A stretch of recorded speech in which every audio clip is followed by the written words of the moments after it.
What's going on, guys? Welcome back to another video. Today we're recapping the Los Angeles Rams going off against the San Francisco 49ers in an epic shootout Thursday night football. Once again, another good Thursday night football game.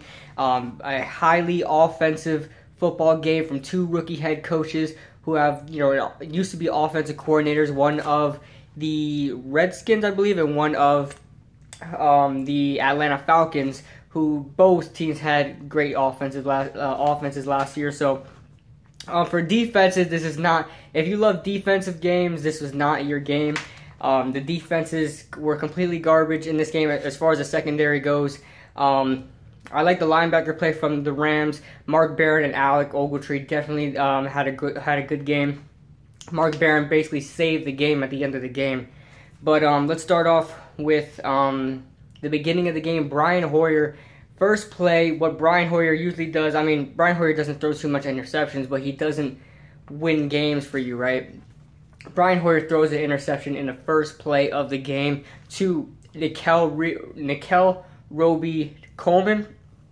I think that's the order of his name, Nickell Roby Coleman, who is actually the Rams slot corner, but I believe his name is Kayvon Webster. He was injured out for this game. And then Nickell Roby Coleman came in. He's usually in the slot, came in as the number 2 corner behind Trumaine Johnson, and winds up getting interception. First play of the game, almost took it to the house, but was tackled later. I believe it was Garrett Selleck that got him down, and it was like 1st and goal right there for the Rams offense. Todd Gurley punches it right in, and just like that, within like 7 seconds or something like that. It was the first play of the Rams offense too. First snap for the Rams offense was a touchdown.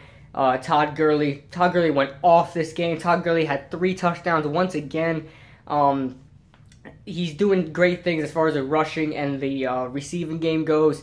Todd Gurley is really coming back from his sophomore year, which he did not do much of anything in his sophomore year. So moving on, then Brian Hoyer comes back from that and throws a touchdown, and from there on, Brian Hoyer really did not have a bad game.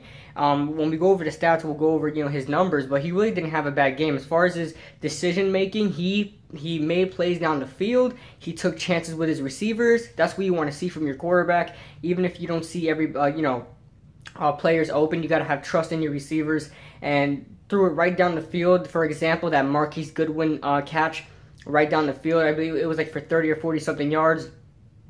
He was double covered, Nickell Roby Coleman, and I believe it was LaMarcus Joyner also there at safety, right down the seam.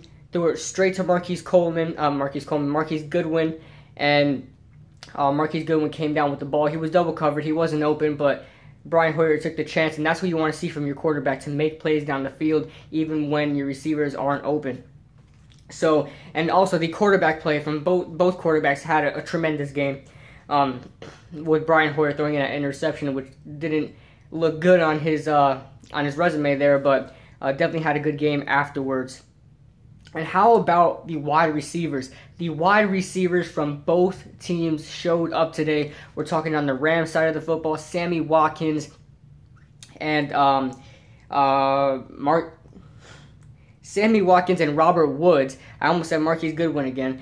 But Sammy Watkins and Robert Woods definitely went off. Robert Woods wasn't, very flashy because he didn't score any touchdowns. That belonged to Sammy Watkins. But he did lead the team in receiving this game with 108 right in front of Sammy Watkins, 106. And they both had 6 receptions too. So both of them definitely had great games.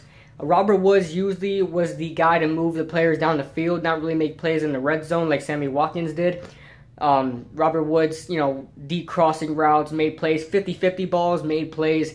And then for the San Francisco 49ers, you have Marquise Goodwin with that sideline catch, toe drag, swag catch. Same thing with Pierre Garcon. Both those receivers for the 49ers had toe drag, swag catches, and both of them had to be challenged and reviewed, and they were both reversed into catches. I mean, with the naked eye in real time, it didn't look like a catch. Both of those catches did not look like catches, and I was like, oh, Kyle Shanahan's going to challenge this, and he's going to lose the challenges.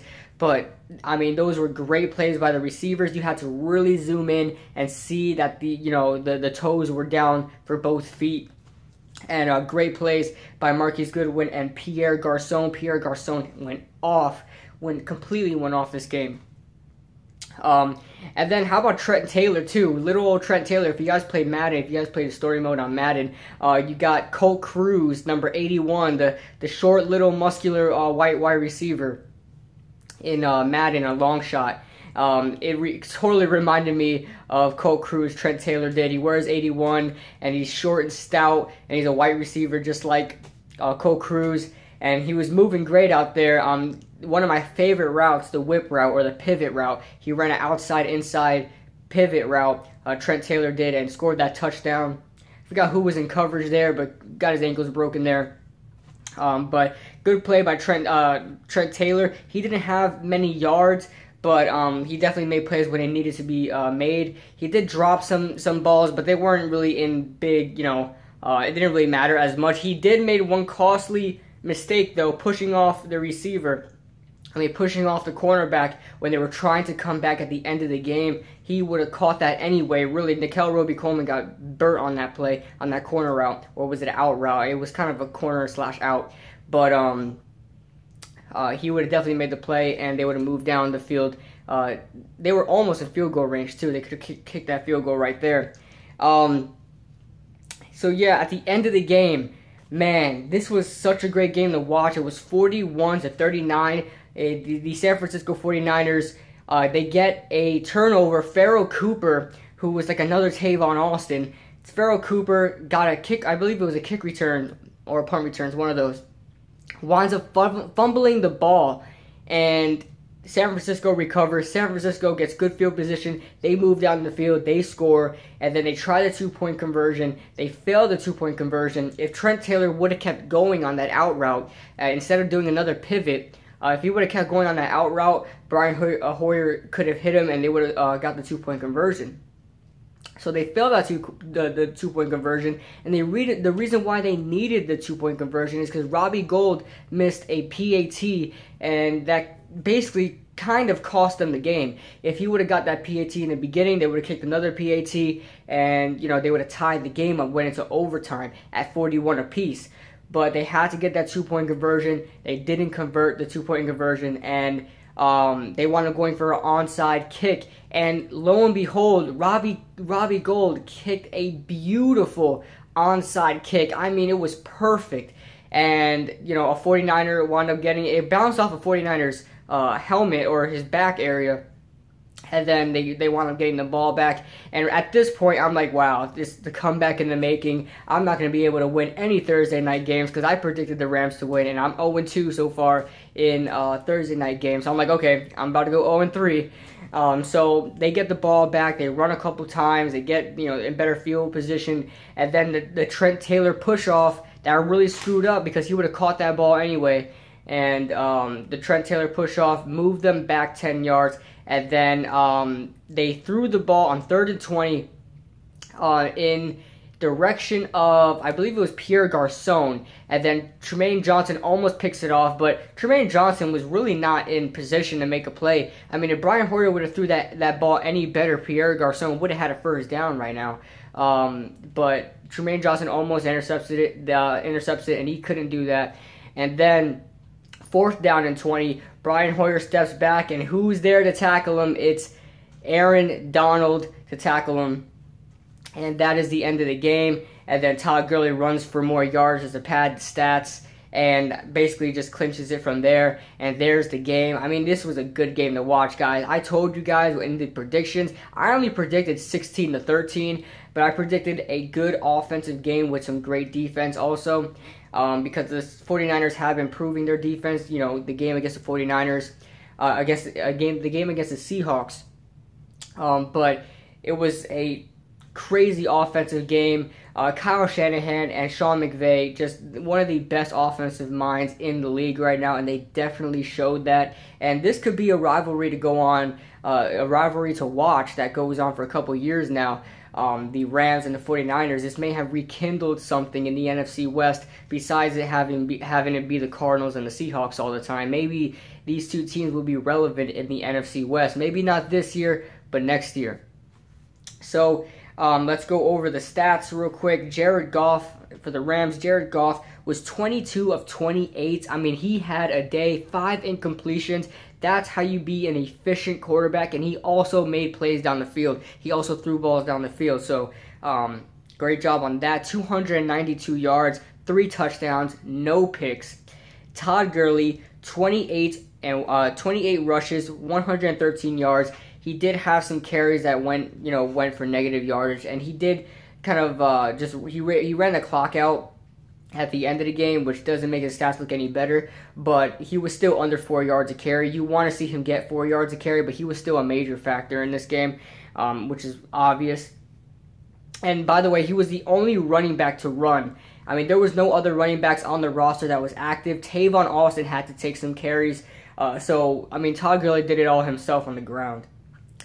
Then Robert Woods leads the receiving core with 6 receptions, 108 yards. Right behind him is Sammy Watkins, 6 receptions, 106 yards, and 2 touchdowns. And Todd Gurley also did something in the passing game, 5 receptions, 36 yards, and a touchdown. How about that reception? I believe it was like a little angle route for Todd Gurley, probably to get a few yards. And Navarro Bowman totally whiffs a tackle, almost has Todd Gurley. Todd Gurley spins out of the tackle and regains his balance, put his hands on the ground, regains his balance, and runs for like an extra 10 yards. I mean, that is the explosiveness you get in Todd Gurley. That's something we didn't see last year, and he's definitely working on his catching game and becoming a dual threat running back. And definitely that's what we like to see in Todd Gurley. And the defense, Alec Ogletree leads the defense in tackles with 9 tackles and 1 pass defense. And Mark Barron, 7 tackles. They both at middle linebacker had great games, run stuff in the middle, and good pass defense as well. Nickell Robey-Coleman had the only interception for the Rams, only interception of the game, but he definitely struggled in this game. So did Tremaine Johnson. Tremaine Johnson made some good plays too, but the Rams corners could not stop anything. The whole Rams secondary couldn't stop anything. So they were doing good in the beginning. They were stopping the 49ers in the beginning, but I mean, they allowed the 49ers to stay in this game. They allowed them to stay in this game. And then moving on to the 49ers, we got Brian Hoyer, 23 of 37. Like I said, he struggled in the beginning, but then he started to regain, his focus, and he started hitting receivers down the field, starting to put more trust in receivers. And 332 yards, 2 touchdowns, and 1 interception in the beginning of the game. For the rushers, we had Carlos Hyde, 25 of 84, 2 touchdowns. That's a lot of carries for 84 yards. I want to see more, from Carlos Hyde, but he was hurt in this game. He got hurt in like the first half, the end of the first half, but had to stay in the game because there are no other running backs on this roster that's really going to do anything. You had that number 22, Breida, or something like that. I saw some flashes in him, but he's not going to do much. And then that other guy, Mozart, he fumbled in the game, so you don't want to put too much trust in him. Carlos Hyde had to carry the load. He was hurt throughout most of the game, so you can't put any blame on him. But he did, do what he had to do. He fought for some extra yards. He helped to get that touchdown at the end of the game. He almost lost 4 yards and wound up, gaining 1.5. So in between the 5. So Carlos Hyde definitely had a good game. Pierre Garcon, oh my gosh, Pierre Garcon. This guy's been in the league since Peyton Manning was on the Colts. When he was playing for Peyton Manning on the Colts, you would have thought this guy is old and he's done. But 7 receptions, 142 yards, and no touchdowns, unfortunately. But this guy, he was Mr. Reliable. Definitely Mr. Reliable. And Marquise Goodwin, 2 receptions for 62 yards. He wasn't incorporated too much, but then when his name was called, he did make plays. That sideline play, both his catches were highlight catches, something you're going to see in the highlight reel. His sideline catch and that 50-50 ball down the field. And then I added Trent Taylor in there. He only had 3 receptions for 32 yards and a touchdown. But, that guy can definitely make some plays. So, all in all, the Rams and the 49ers, this should be a great rivalry to go around. But, I mean, definitely, if the Rams want to compete in the NFC West, and that's like a thing now, the Rams are competing in the NFC West. If they want to compete in the NFC West, I'm not worried about their offense so much that I am worried about their defense. Their defense are going to give up a lot of points if they play like they did tonight. The linebackers are just fine. I didn't see, I didn't see too much pressure in that defensive line. Sure, they got a decent amount of sacks. I think they got like 4 sacks altogether, which is that's great. It's great, but the pressure wasn't there consistently all around. I didn't see too much pressure consistently all around. But they definitely need to work on that. Their corners were struggling a lot. Kicker Robbie Gould was on the other side of the highlight reels. But if they want to, if they want to compete in the NFC West, they have to figure that stuff out. But, I mean, hats off to the 49ers and their coaching staff. I mean, they fought in this game, and hats off to Sean McVay and his coaching staff and his players, and, Kyle Shanahan on the 49ers. But, yeah, I wanted to see more of Cooper Kupp. Cooper Kupp is one of my favorite receivers in the draft. I wanted to see more of him. I don't know why we didn't see more of him, but it is what it is. That is the recap of the Los Angeles Rams beating the San Francisco 49ers on the road 41-39, the highest scoring Thursday night football game in NFL history. Let me know what you guys think in the comment section below, and I'll see you guys in the next video.